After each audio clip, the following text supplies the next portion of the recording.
All right, hello everyone. Welcome to the Leaderonomics Show. Today we have Draven McConville. I'm saying that right, I hope. And yeah, you have a pretty crazy story from what I've read about you. Kind of going from homeless at 18 to sort of where you are now, a successful tech entrepreneur, CEO, and sort of angel investor. Do you think you could maybe run us through your story a little bit? Yeah, of course. Ethan, nice to be with you today. So yeah, it is a bit of a roller coaster story, and it would certainly take longer than the time that we have to get into every little bit of it. But yeah, I was homeless when I was 18 years of age, and sofa surfed. Actually slept on the streets for a number of months as well.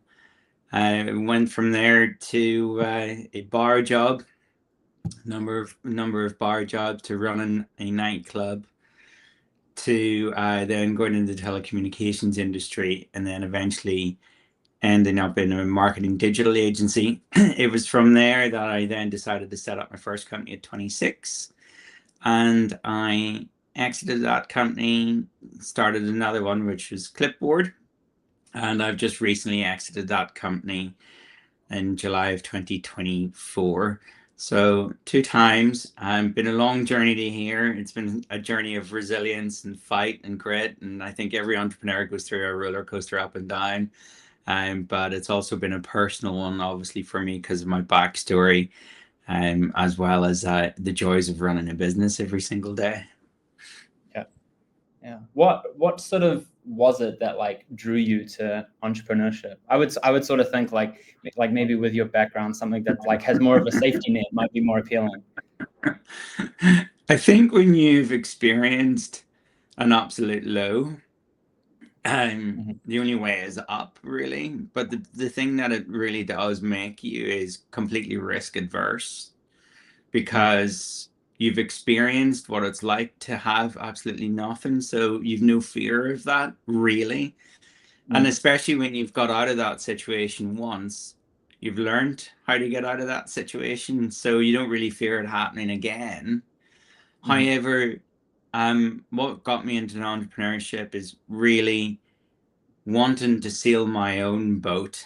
Not, I wanted to be the captain. I didn't want to be captained by anyone else. And I think entrepreneurship also offered a chance for me to completely develop beyond where I was at that current time, because I could take control and build the direction that I wanted to go.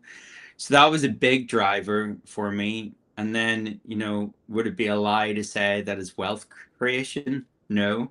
I think when you decide to become an entrepreneur, there is a potential to build serious wealth.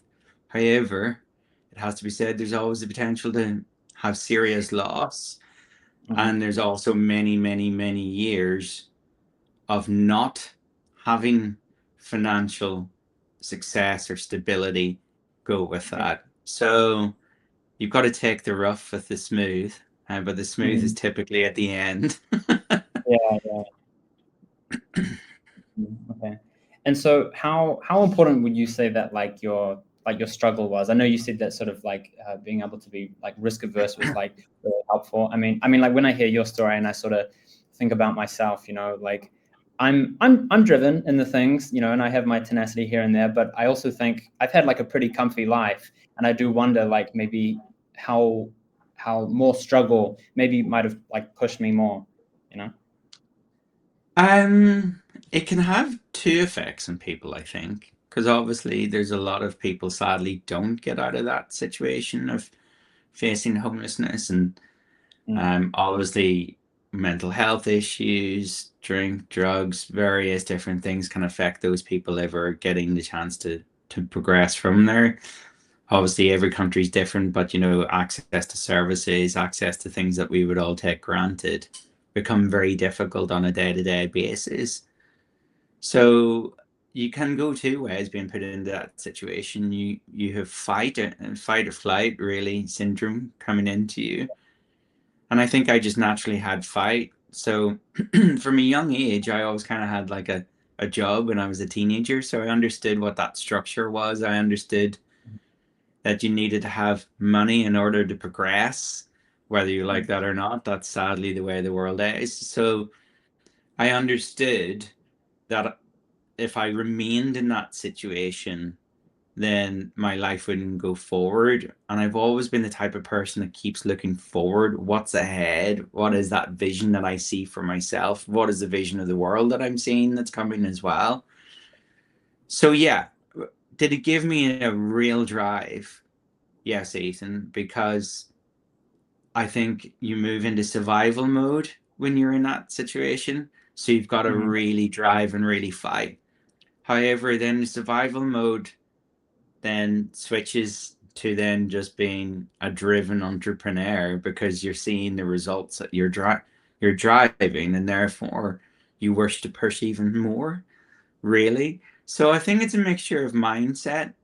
Have you naturally got a competitive mindset? Have you got a resilient mindset?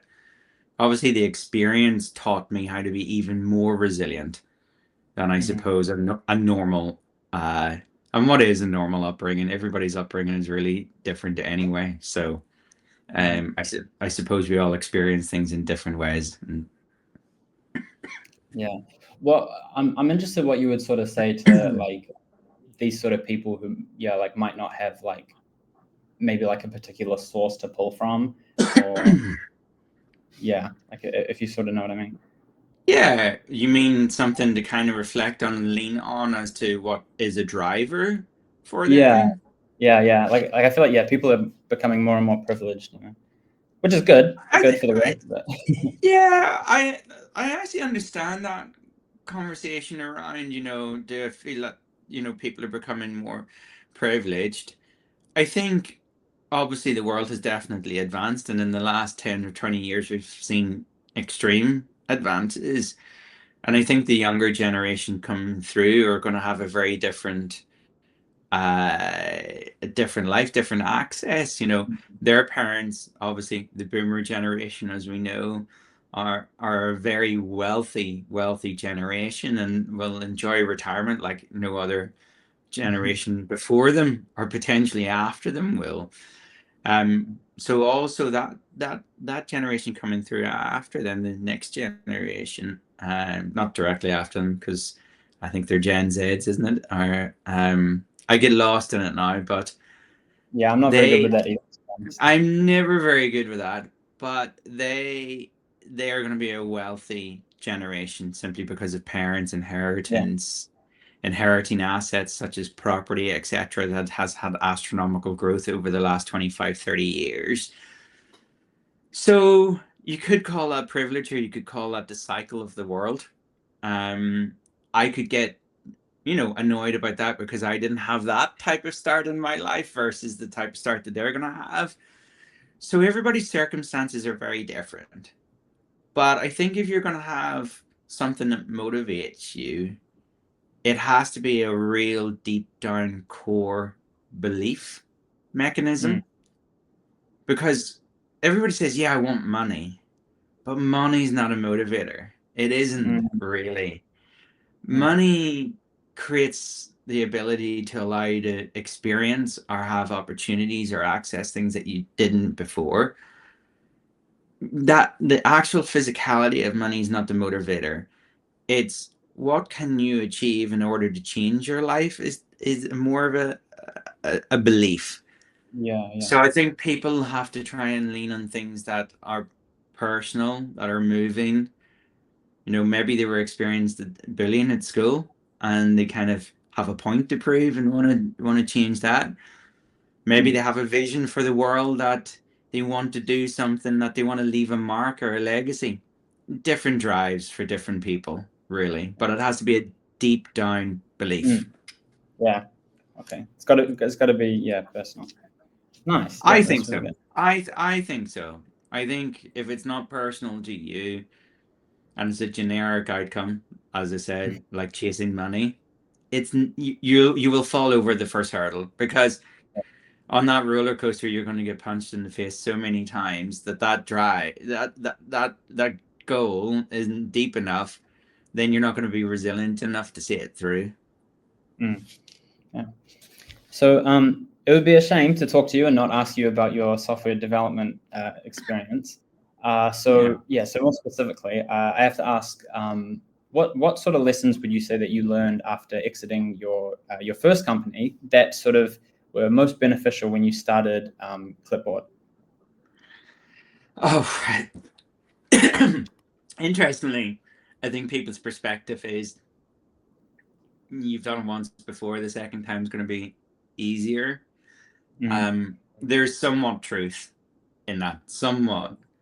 But it again, I was taking on a whole other new challenge in the sense of what I wanted to achieve with that business. The first business was great, don't get me wrong, and it was a software development agency, and we created some amazing products and worked with some amazing clients. But it was a service-based business, so you're project to project to project. This time around, I was taking on building a SaaS business. You're instantly thinking about scalability, how to go global. And the first business was organically growing. The second business, obviously, Klipboard, took outside investors. So there was a whole learning around, raising capital, how you deploy that capital, how you execute with that capital, how you're on a continuous raising cycle, and then dealing with that through different economic challenges during that period of time. That was different, that was new, but then the learnings from the first business kick in as you progress through that second business. So that, I think that's where the commentary comes around, people saying, oh, the second times are a little bit easier. It's not, it's just you start to recognize patterns and certain experiences from the first one then in like the second one. So you've learned the basics of accounting, haven't you, and finance and everything else from the first one, but what you're doing in the second one is just supercharging that even more because you're entering bigger, newer markets, etc. So I suppose you learn as you progress still, no matter what. I think every day is a learning day and you're always developing.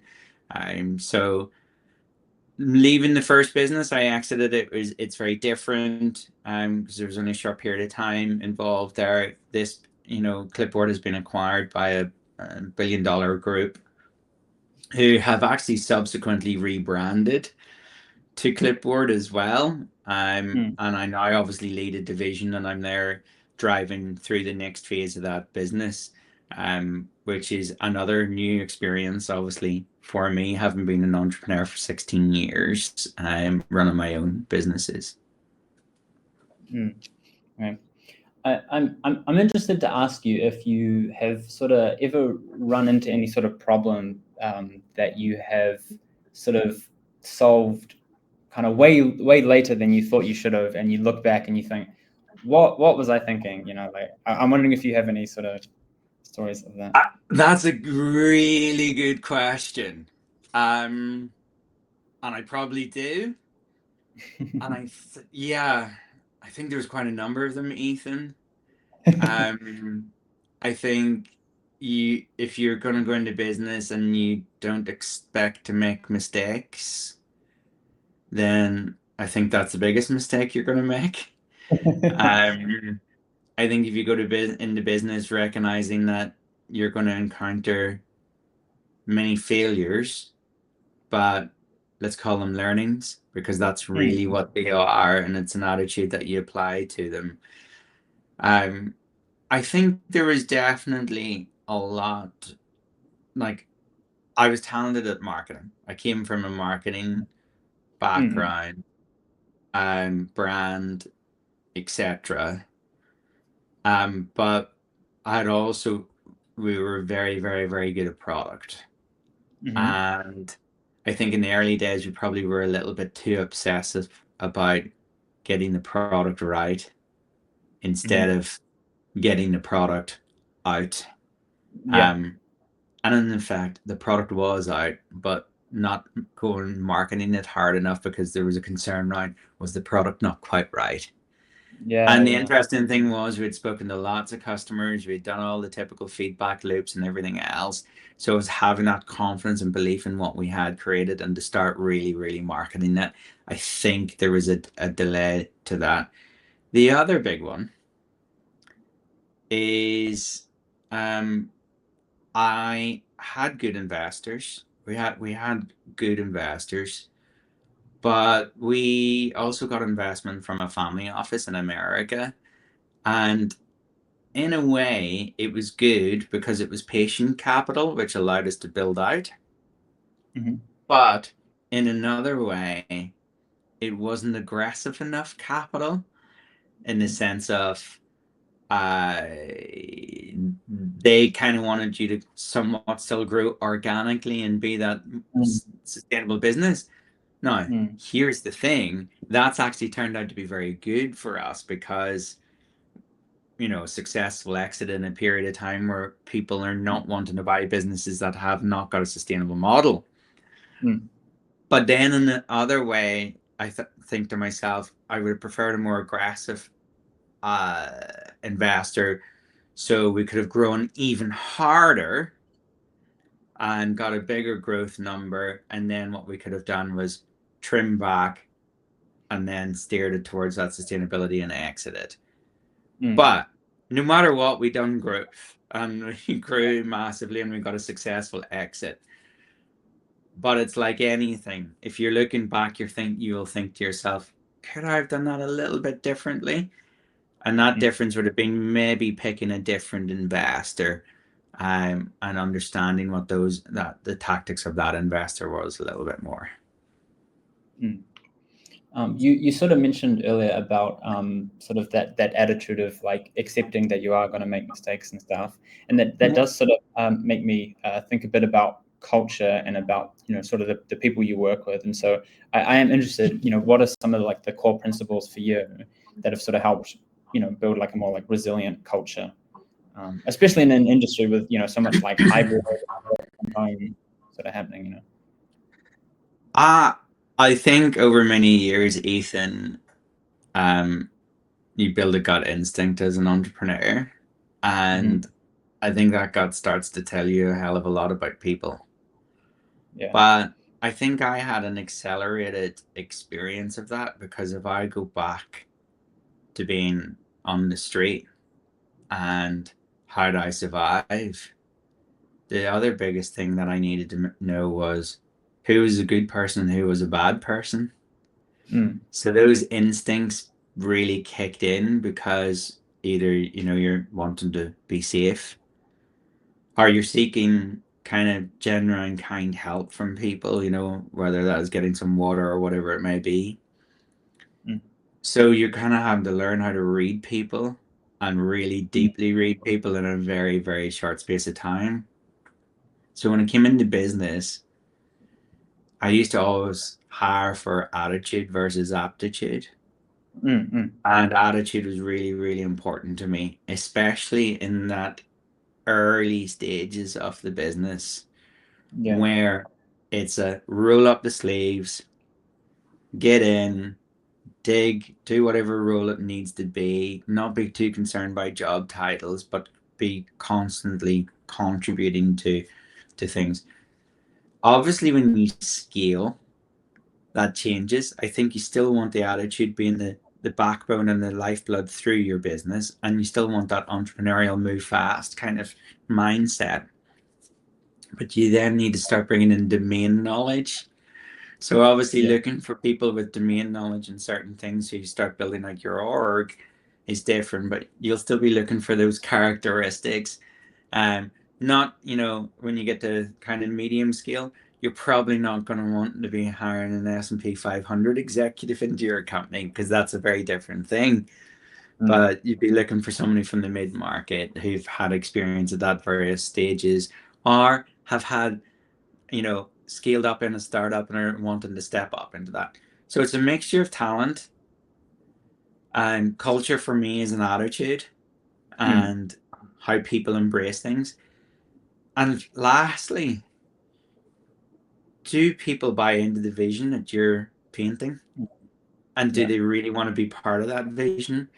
And how do they deal with radical transparency? Because I've always been very transparent with every person that I've hired, and I expect them to be the same with each other. And that's really important, because in the early stages of a business where it's difficult and it's up and down, people need to be able to cope with that and need to hear when things are bad and when things are actually good too. Yeah. So it's looking for all of those things, really, I believe. Okay. Yeah.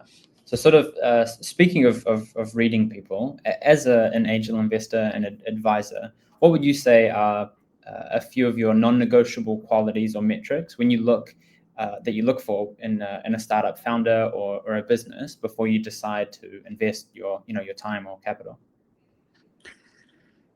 Again, great question. It's interesting being on the other side of the table now. And I suppose there's always a part of me of like thinking, I'm sure that entrepreneur in front of me is wanting me to see them in their very best light, the same way as I was trying to be in front of different investors. But I suppose what I've learned going through the experience myself and, seeking the investment is simply investors invest in people a lot of the time. Obviously ideas and products are very important, and does the business actually have a viable business model? I am certainly not discounting all of those factors, but I think a huge part in the mix is the person, and looking at that person. And I do the same when I'm meeting meeting potential entrepreneurs that I wish to invest in. And I think the biggest quality I'm looking for, well, two biggest qualities that I'm looking for, is resilience, and how do they demonstrate that they've had resilience and share their insights of resilience and experience. And two, commercial acumen. Do they understand the numbers? Do they understand how to sell? Because I think every founder and every entrepreneur in their business has to be the best salesperson in that business. And if product, don't get me wrong, be a good product guy, I'm not knocking that, but you're going to have to learn how to sell. Because if you're going to go and raise more investment, you're selling, you're pitching. If you're wanting a customer to buy your product, you're selling, you're pitching. If you're wanting to recruit the very best person that you've found in all the CVs that have been sent into you, and you want them to come and join your scrappy startup that's just getting going, you're going to have to sell to them. You're going to have to sell your vision. So I personally think someone that has got really good commercial acumen can be, understand how to communicate, articulate their vision, and resilience. Because we don't want someone to fall over at the first hurdle, do we? You want someone to have that fight and grit. And then, I know I'm giving you another one, but have they got vision? Okay. And sometimes the vision can be a little bit narrow focused because they're obsessed by their product or whatever it is that they're wanting to bring to product market. But I want to see, can they think beyond that? Because we've all heard the term of pivoting. Sometimes you go to a market and the market says, no, no, no, no, no. So does that founder have vision for beyond that? And what's their overall aspiration? Oh, okay. And my final question for you today that I have is about how you manage your time. Really, you seem to kind of have so much going on. I mean, I know you even developed an app that kind of helped with the homelessness and stuff. I think you won an award for it. I did, yeah. Good. Is that what it's called? It was a Tech for Good award, and then that also led to me becoming a free man of the City of London So I've got the freedom of the City of London, and that's because I'm part of the worshipful company of information technologists, which is a livery company in the City of London. I won't get into explaining what livery companies are today, but I'm sure your guests can go and read about them. But they date back to the Roman times, and it's a very interesting read. What do I do? How do I manage my time, Ethan? I have to manage it religiously. I I I live by my diary, and I live by my diary. Interestingly, telling me if I've got meetings, etc., and I go from one to the other.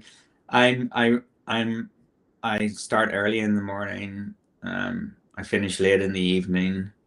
That's because I'm dealing with different time zones within the business as well. Outside of business, I do use my experiences and experience in tech for social good purposes. Obviously, that's what one thing that you're mentioning there with the app. And I've been involved in other big data projects in and around homelessness and various different things. So I manage my time through a very regimented diary. I make sure that I do get moments of headspace in between.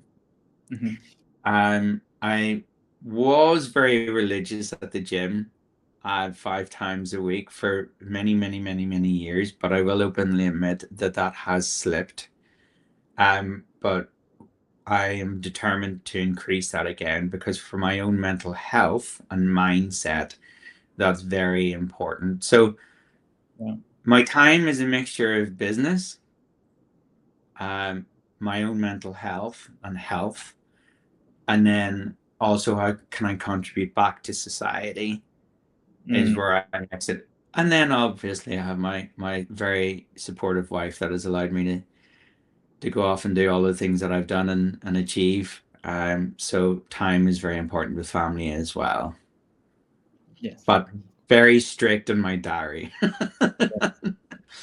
Nice. All right, yeah, that's sort of all my questions that I have for you. Is there anything you'd like to finish off with? I don't think so, Ethan. I think it was an interesting set of questions that you asked me. It got me really to think. I really enjoyed the one that you brought up about looking back of anything that you'd done that you maybe do quite differently. I think I obviously said at the very start of the podcast, I'm constantly looking forward and progressing forward. And I do reflect, don't get me wrong, I do. But I more so reflected that immediate time and take from my learnings. But it's not very often that I sit and have the opportunity to reflect. So thank you for taking me to that moment. It's much appreciated.